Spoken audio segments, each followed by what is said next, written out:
It was called a game changer. A medical breakthrough. Investors poured in hundreds of millions. At its peak, this company was worth over $9 billion.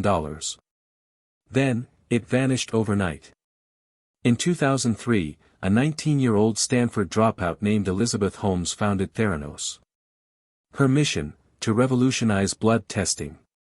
She claimed her invention, a device called the Edison, could run over 200 tests using just a single drop of blood.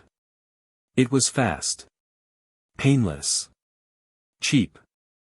If it worked, it could save lives and completely disrupt the healthcare industry. Holmes became the darling of Silicon Valley. She was called the next Steve Jobs and famously wore black turtlenecks to cement the image. Theranos raised nearly $1 billion from powerful investors, Rupert Murdoch, the Walton family, even former U.S. Secretaries of State. At one point, Holmes was the world's youngest self-made female billionaire. But behind the lab doors, something wasn't right. In 2015, Wall Street Journal reporter John Carreyrou began digging. What he uncovered was shocking. The machines didn't work. They were manipulating results. Theranos wasn't using its own technology for most tests.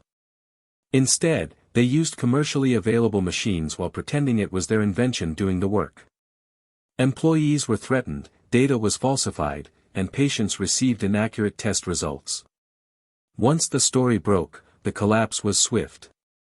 Walgreens and other partners pulled out. The FDA and SEC launched investigations. Investors sued.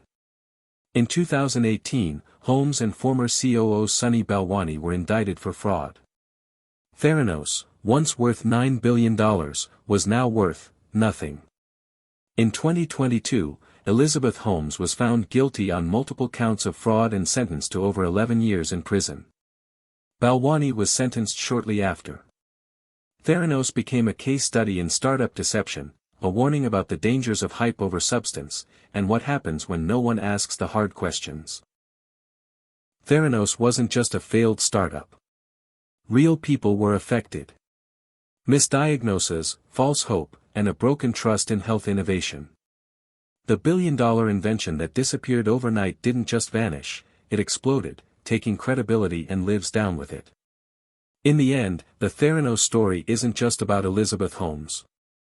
It's about all of us, our faith in innovation, our obsession with disruption, and the price we pay when no one says, "Show me the proof."